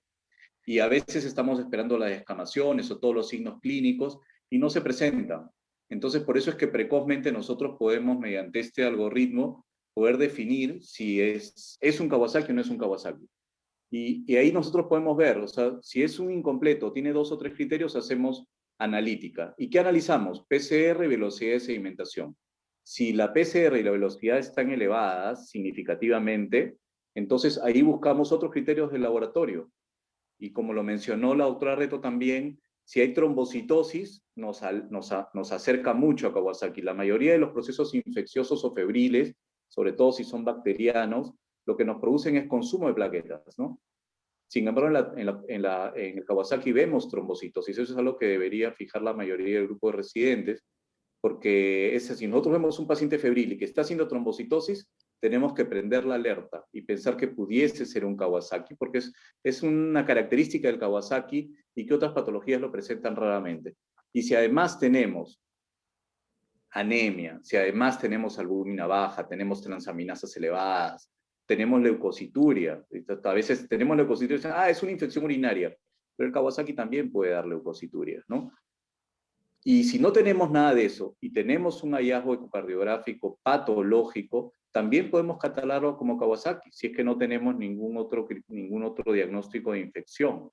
Entonces, creo que esto es bien práctico, me parece que es algo que deberíamos tener en la mente y poderlo aplicar porque resume al Kawasaki incompleto y nos permite una orientación rápida hacia el tratamiento, ¿no? Ahora, también mencionó la doctora Reto sobre los aneurismas, ¿no? Los aneurismas generalmente se presentan ya de una manera más tardía, se presentan, como dijo la doctora Guamán, no en la primera fase, sino son de la fase de convalecencia, y es una cuestión más tardía, ¿no? En la primera fase es muy extraño, muy raro encontrar aneurismas. Generalmente encontramos otros signos ecocardiográficos que nos pueden estar hablando de un compromiso miocárdico, disfunción ventricular, propio de la miocarditis. Frecuente que encontremos derrame pericárdico, propio de la pericarditis. Es frecuente que encontremos insuficiencia mitral. Es un hallazgo que yo en la clínica, en la práctica clínica, no está en las guías, pero lo encuentro con frecuencia. Pero es una insuficiencia mitral que no es propia de una lesión valvular, sino propia de la disfunción ventricular, que provoca secundariamente insuficiencia de la válvula mitral. Y en esa fase aguda no vemos aneurismas, a veces vemos hiperrefringencia de las coronarias, que está hablando de ese edema pericoronario del que mencionó la doctora Guamán. Y los aneurismas ya los vemos en la fase tardía, ¿no? Y como mencionó la doctora Reto, un aneurisma gigante es cuando tiene un diámetro de más de 8 milímetros, ¿no? O un Z-score mayor de 10. Ese es un aneurisma gigante. Y en ese aneurisma gigante lo que sucede es que tiene alto riesgo de hacer infarto miocárdico. Y por esa razón estos aneurismas son anticoagulados. Ese es el aneurisma que debe ser anticoagulado. Tiene indicación de warfarina, ¿no? En niños pequeños. Y si es que hubiera infarto, se debe fibrinolizar. Pero de inicio, si tenemos solo el aneurisma y la función miocárdica está preservada y no ha habido infarto, el paciente debe ser anticoagulado y antiagregado. Si el aneurisma no es gigante, va solo con antiagregación. Si el aneurisma es de tamaño moderado, o sea que mide menos de 8, se recomienda doble antiagregación, ¿no? Y si el aneurisma es pequeño, queda antiagregado de por vida. Más o menos esa es la idea. Y ahora, si es que el paciente tiene diagnóstico de aneurisma, es un paciente que se va a tener que seguir toda la vida, porque el Kawasaki es la principal causa de infarto en gente joven. Y la mayoría de las veces no tienen el antecedente de Kawasaki, sino que es un niño, un joven, un adolescente, un joven menor de 30 años, que hace un infarto. Y al hacer la coronariografía se encuentran aneurismas. ¿Y qué es? Que tuvo un Kawasaki que no se diagnosticó. Entonces, es importante tenerlo en mente, saber cómo identificarlo, saber dar la terapia adecuada, apropiada. Si es un Kawasaki incompleto, tratar de definir qué es Kawasaki antes del 9º día. Al 9º día, antes de eso, darle la inmunoglobulina porque le cambiamos la vida al paciente. No significa que con inmunoglobulina no puede hacer aneurismas, como lo mencionó la doctora Guamán y lo mencionó la doctora Reto también, ¿no? Hasta el 4% de los que reciben inmunoglobulinas pueden hacer aneurismas. Pero lo que yo les puedo decir de los Kawasaki que he tenido la oportunidad de ver, hasta ahora no he visto ningún Kawasaki que haya hecho aneurismas y que haya recibido inmunoglobulina. Los Kawasaki que he visto con aneurismas son aquellos que no recibieron inmunoglobulina en el momento correcto, ¿no? O lo recibieron tardíamente o no lo recibieron. No sé si he respondido a su pregunta o a sus comentarios, doctora Reto. De repente quedó algo que no ha sido resuelto o aclarado. Sí, está bien, doctor. La otra es el manejo, ¿no? Con corticoides. La mayor parte de la literatura menciona que no se debe dar. ¿Por qué? Sí. Porque la mayor parte si bien se hizo un estudio multicéntrico en Japón, porque básicamente en Japón donde se ha hecho este estudio de corticoides con el Kawasaki, ellos dicen que no está demostrado que se debería dar corticoides, ¿no? ellos hicieron un estudio en Japón, pero ellos usaron, pues, como todo asiático, usaron el score de Kobayashi, ¿no? Y dieron prednisolona 2 miligramos por kilo, más inmunoglobulina, y demostraron que pudiera mejorar el pronóstico de la enfermedad coronaria. Pero, sin embargo, a pesar de estos resultados, no se recomienda porque se espera identificar personas de alto riesgo aparte de los asiáticos, ¿no? Entonces no está como un tratamiento estándar dar corticoides en estos pacientes. El tratamiento estándar es solo inmunoglobulina, aspirina, eso hasta que, si es que el eco es normal, pero si el eco es que tenga aneurisma, y como usted dice, ahí hay que anticoagularlo, ¿no? El aneurismo mediano. Y si tiene grande, incluso o ha tenido infarto, hay que darle terapia fibrinolítica, ¿no? Y en lo que es el pronóstico, si bien hay, y por eso es el seguimiento con el cardiólogo, si bien hay niños que hacen Kawasaki con un eco normal al inicio, eso no significa que en el futuro pudieran tener enfermedad cardiovascular arteriosclerótica. ¿Usted qué dice? Sí, con respecto al tratamiento, realmente el tratamiento no está totalmente claro y hay grupos que solo usan la inmunoglobulina, que es lo que está reconocido y aceptado por todos. Hay grupos que ingresan directamente con corticoide, pero que no está demostrado totalmente. Pero también esto es interesante en la guía española. Creo que la doctora Guamán fue quien compartió la guía española hace un momento. Si la pudiese compartir nuevamente en la página 8, por favor, en la página 8 está lo que respecta al tratamiento de la revisión de la Sociedad Española del año 2020. No sé, figura 3, que yo la tengo acá en la laptop, la estaba revisando justamente, y es interesante en esta lo que les quería comentar es que en esta guía, no, esa no es la imagen, pero lo que les quería comentar es que en esta guía de la Sociedad Española separan, y como dijo la doctora Reto, la inmunoglobulina para todos, ¿no? Inmunoglobulina, aspirina, para todos, que es lo que es estándar del tratamiento. Lo que se hacía antes y estaba en las guías es que si el paciente era refractario de terapia, se le daba una segunda dosis de inmunoglobulina. Y si el paciente era refractario a la segunda dosis, se le daba corticoide. Entonces, lo que hay un consenso en la sociedad española y que algunos lo están utilizando es que en el paciente de alto riesgo, ¿quiénes son los de alto riesgo? Por ejemplo, el niño que tiene menos de 12 meses, porque tiene más riesgo de hacer aneurismas, los pacientes que tienen una reacción inflamatoria muy potente, ¿no? Por ejemplo, los que tienen PCR muy alta, los que tienen anemia muy severa, los que tienen hipoaluminemia, ¿no? Entonces, hay pacientes que son identificados como de alto riesgo, o el paciente que debuta con shock, por ejemplo, con disfunción ventricular y shock, ¿no? Entonces, esos pacientes, o que tienen afectación coronaria precoz, el paciente que tiene una semana de fiebre y ya le encontraste dilatación coronaria, ese paciente significa que tiene una reacción inflamatoria muy fuerte y tiene un alto riesgo de hacer enfermedad coronaria porque está apareciendo la lesión coronaria en la etapa de la fase aguda.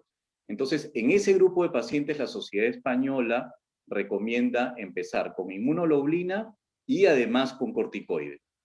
Entonces, parece que eso es a lo que se va a ir en común consenso en el futuro. Identificar al paciente de alto riesgo y que ese paciente de alto riesgo vaya a tratamiento directo de corticoides, ¿no? Pero en el paciente que no está identificado como alto riesgo, entonces va solo con inmunoglobulina y aspirina a altas dosis hasta que la fiebre cae. Y después de que la fiebre cae, va aspirina a bajas dosis.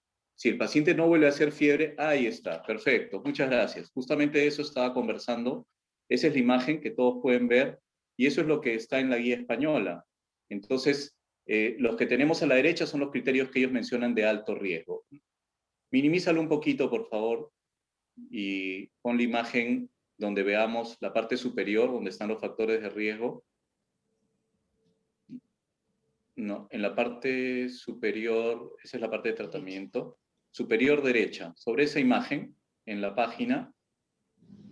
Ok, vuélvelo a cargar, sí. Pero la idea es, creo que hacia eso van a ir los consensos en los años futuros, ¿no? Ahí, ¿no? Donde si puede identificar un paciente, ahí déjalo, perfecto, ahí está.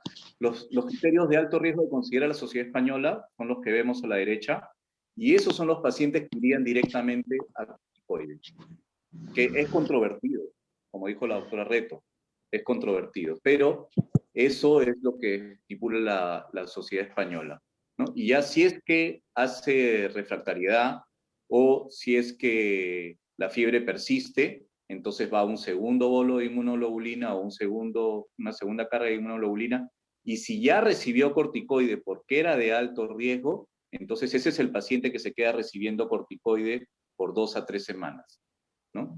Pero si es que era de alto riesgo, recibió corticoide 3 días y la inmunoglobulina y pasó la fiebre y se dio la reacción inflamatoria, ya no recibe corticoide por más tiempo, ¿no?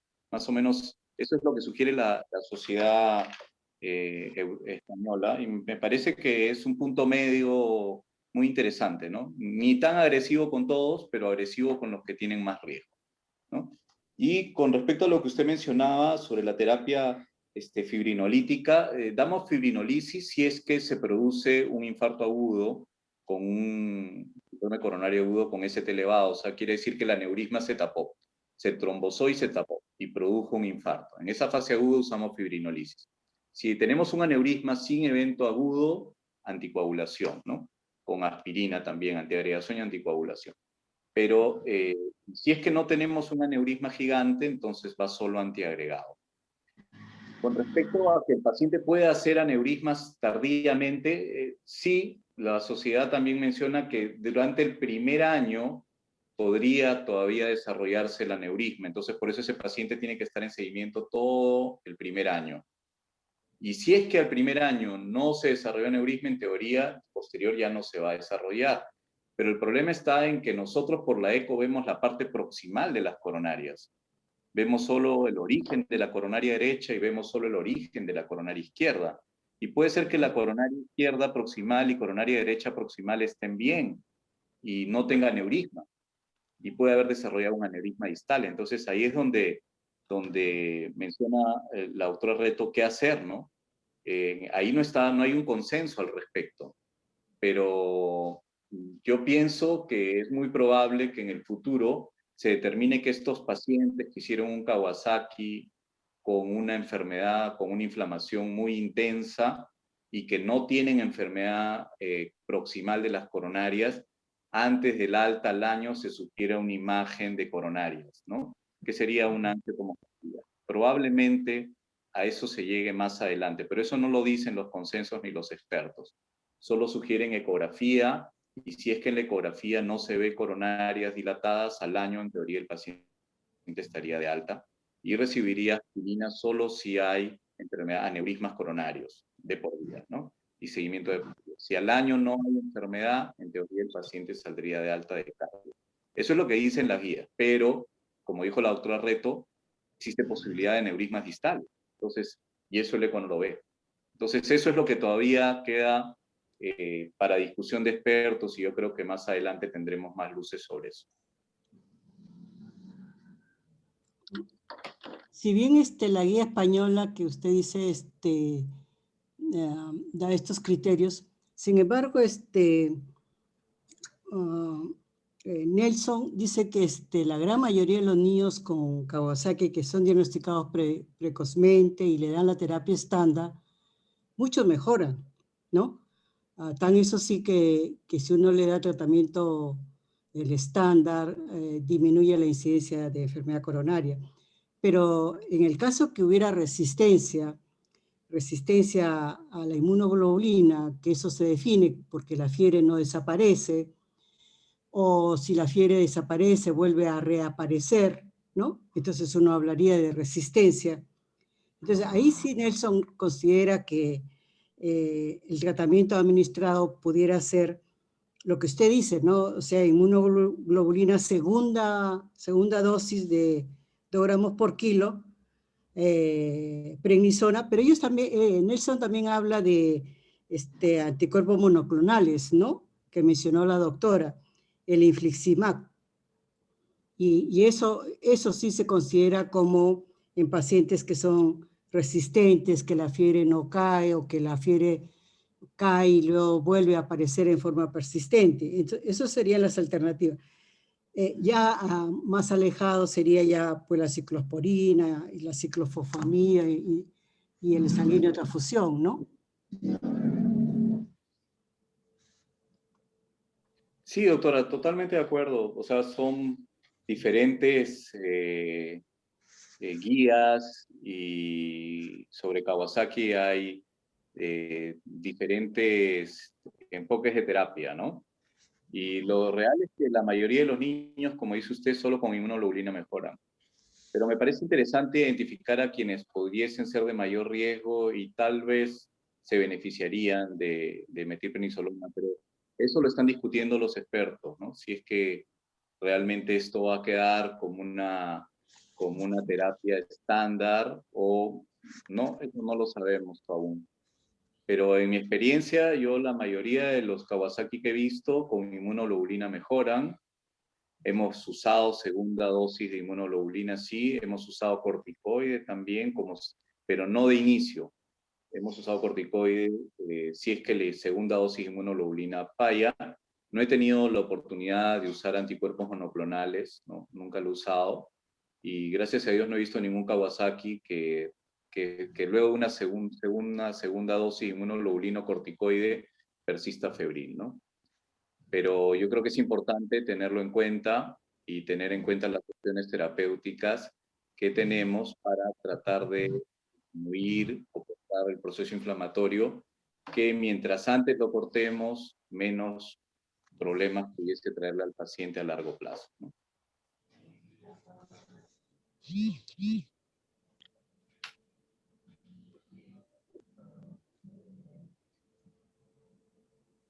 Bien, ¿alguna pregunta? ¿Alguien más le gustaría hacer un comentario?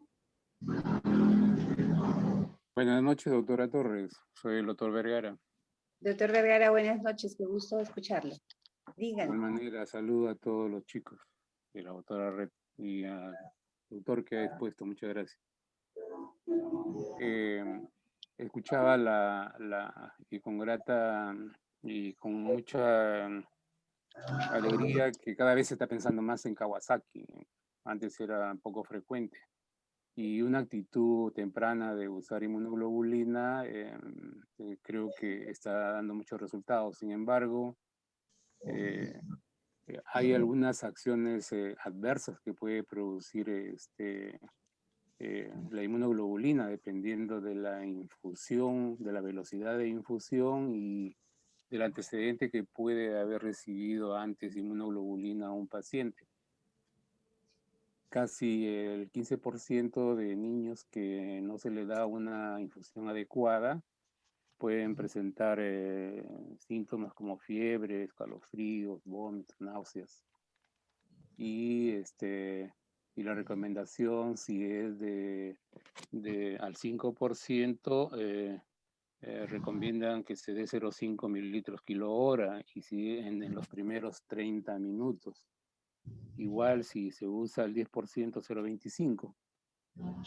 Entonces, hasta completar las 12 horas, que es la recomendación básica.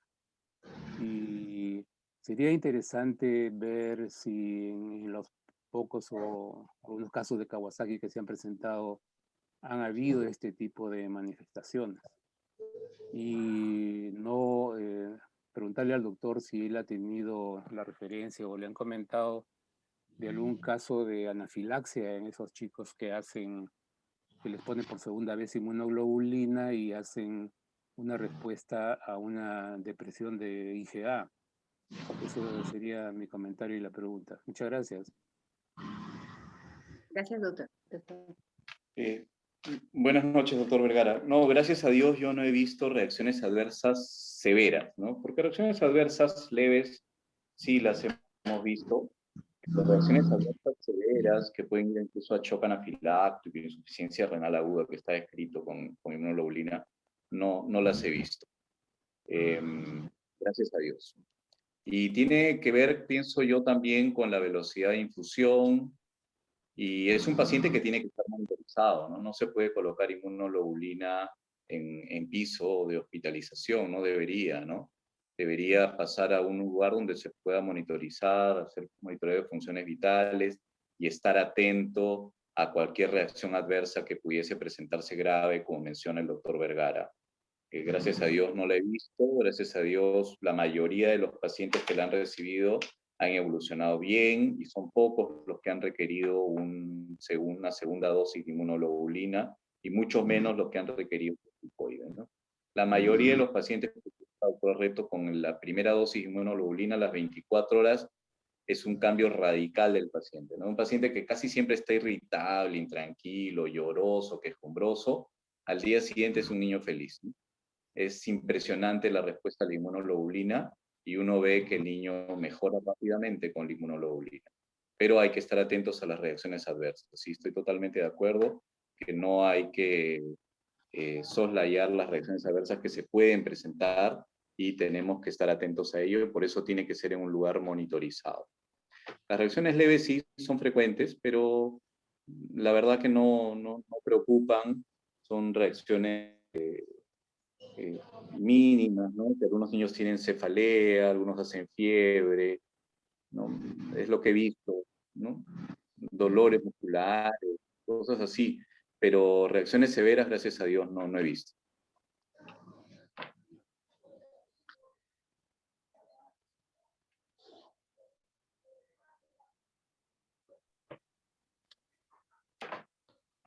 Bien, no sé si alguien más tiene otra pregunta. Buenas noches, doctora Luz. Soy Miriam. Buenas noches a todos. Soy la doctora Medina. Hola, Mini. ¿Cómo estás? están? Buenas noches. Buenas noches, doctor. Buenas noches, doctores. Yo Hola. tenía algunas preguntas, tal vez para realizarle al doctor Escravanja. El tema de Kawasaki es un tema muy interesante, es un tema que ahora en esta época de pandemia lo hemos revisado un poco más tal vez al momento de que esté asociado al COVID-19, ¿no? Ya lo estamos viendo como cuadro de MIG-PINS que hemos estado viendo nosotros ya en nuestro hospital, ¿no? En esta segunda ola. En cuanto a lo que era el uso mencionó de dos antiagregantes cuando teníamos aneurismas moderados. ¿Cuál es el otro que se puede usar? Es lo que no tenía entendido, no tenía conocimiento de ello. Sí, bueno, lo que nosotros tenemos acá en Perú, aparte de la aspirina, es el clopidogrel. Entonces se puede asociar aspirina con clopidogrel. Sería lo que tenemos nosotros, ¿no? Eso es variable, ¿no? Por ejemplo, la dosis del clopidogrel es variable. Una dosis intermedia es 0.5 miligramos por kilo. Es lo que usamos habitualmente, ¿no? Pero las dosis van desde 0,2 a 1 miligramos por kilo día. Y la aspirina la usamos entre 3 y 5 miligramos por kilo día como dosis antiagregante. Esos serían los que podemos usar acá en Perú. Ya. Doctor, Pero otra consulta. perdón, discúlpeme, doctora, eso no es en la fase aguda, o sea, porque los aneurismas los encontramos nosotros en la fase subaguda o en la convalescencia. Entonces estamos hablando de un paciente que ya salió de la fase aguda, ya pasó el Kawasaki, y es una terapia de mantenimiento a mediano plazo y largo plazo, para evitar la trombosis dentro del aneurisma y que se provoque un infarto miocárdico. Pero no estamos hablando de la fase aguda. En la fase aguda usamos aspirina, a otros países usan ibuprofeno, nosotros usamos aspirina, y luego de la aspirina a dosis antiinflamatorias, después de que cae la fiebre, después de 36 horas, 48, 72 horas, cae la fiebre y pasamos a aspirina antiagregante. En toda la fase aguda vamos con la aspirina antiagregante hasta las 6 semanas, o sea, dosis de 3 a 5. Y después, si en la convalecencia identificamos que hay un aneurisma mediano, ese paciente va a doble antiagregante. Si identificamos que hay un aneurisma gigante, ese paciente va a aspirina más warfarina. Y si identificamos que hay un aneurisma pequeño, ese paciente se queda con aspirina. Más o menos esa sería la idea. Ya. Porque hemos encontrado, creo que alguna vez tuvimos nosotros un paciente con aneurismas gigantes, más o menos antes del 10º día de enfermedad. Entonces, no necesariamente se encontró como usted más adelante, ¿no? Recuerdo yo, tuvimos un niño en piso que ingresa con un síndrome nefrótico, ¿no? Como bien lo han mencionado, Rubí y la doctora Reto en cuanto a lo que era los casos atípicos, ¿no? De presentación, ¿no? Nosotros tuvimos un pequeñito que ingresó como un nefrótico a nuestro piso y que ahondando mejor lo que era la historia clínica, encontramos pues que había tenido criterios de Kawasaki, ¿no? Y que al final lo encontramos ya creo que entre el 6º día de enfermedad y pudimos hacer el diagnóstico ya con los exámenes de laboratorio, ¿no? Y fue en el cual ya en el ecocardiograma, más o menos creo que entre el 10º día de enfermedad, le encontraron aneurismas gigantes, ¿no? Entonces, por eso era la pregunta. Permítame una pregunta. ¿Ese niño qué edad tenía? Póngale 1 año, porque ya era un lactante preescolar, sí, porque se paraba. Por eso y muy interesante, porque, por ejemplo, ese es un niño, por eso los españoles, me parece muy interesante que identifiquen a los de alto riesgo. Claro. Me parece muy interesante, porque ese paciente, por ejemplo, estaría dentro de los de alto riesgo para ellos. Para usar corticoide, ¿no? Niño pequeño, menor de 1 año o 12 meses, y que tiene aneurisma precoz, ¿no? Entonces, en ellos, por ejemplo, indican de primera línea la inmunoglobulina más el corticoide, ¿no? Porque el paciente que ya desarrolla un aneurisma gigante, ese paciente lo más probable en el futuro, si ese aneurisma se trombosa, es que haga un infarto de miocardio extenso y termine con una miocardiopatía dilatada isquémica, ¿no? Y tiene alto riesgo de muerte en los años que siguen, ¿no? Esa es más o menos la idea. Entonces, por eso es importante identificar al aneurisma, identificar al de riesgo para evitar que el aneurisma se presente. La presentación que usted está mencionando no es la típica.